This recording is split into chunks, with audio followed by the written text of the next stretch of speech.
성문에서 모든 신하들은 왕의 명령대로 하만에게 무릎을 꿇고 절하였지만 모르드게는 하지 않았습니다. 왜 그는 왕의 명령을 거역하면서까지 하만에게 무릎을 꿇지 않았을까요? 우리는 두 가지 정도를 생각해 볼 수 있습니다. 첫째로, 모르드게는 그의 사명을 잘 이행하기 위해서 무릎을 꿇지 않았을 것입니다. 문지기의 사명은 혹시나 발생할지 모를 위험한 상황을 대비하기 위해 꼿꼿이 서서 주위를 잘 살피는 것입니다. 만약 높은 지휘관이 왔다고 해서 눈치를 보고 무릎을 꿇고 절하기 시작하면 그 사람은 사명을 잘 감당할 수가 없습니다. 성 안에 문지기보다 높은 사람은 한도 끝도 없이 많았을 테니 말입니다. 둘째로, 그는 유대인이고 하만은 아말렉 사람으로 자기를 우상처럼 높이려 했던 사람이었기 때문입니다.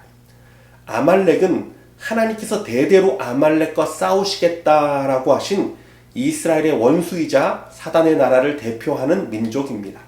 그런 아말렉 족속의 후예인 하만이 자신의 지위가 좀 높아졌다고 해서 모든 사람을 자기 앞에 엎드려 절하도록 하는 것은 마치 스스로를 우상화시키는 모습으로 보여졌을 것입니다. 그래서 우상 앞에 절대 절할 수 없는 유대인으로서 모르드게는 무릎을 꿇지 않았던 것입니다. 분명한 것은 모르드게는 사람을 두려워하여 행하지 않고 하나님 앞에 바른 신념을 세워서 행동하는 그러한 사람이었다는 것입니다. 비록 그 일로 인해서 환난과 어려움이 임했지만 결국 언제나 믿음은 승리합니다.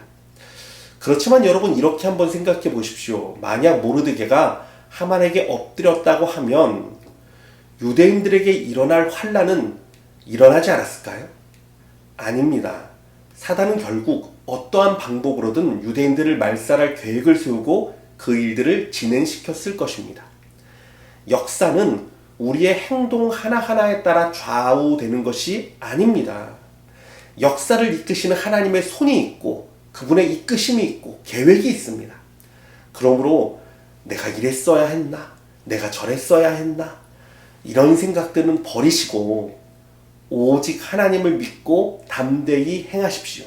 이것이 가장 지혜롭고 바른 길입니다. 기도하겠습니다. 사랑하는 아버지, 그렇습니다. 역사를 인도하신 하나님의 계획과 손이 있습니다.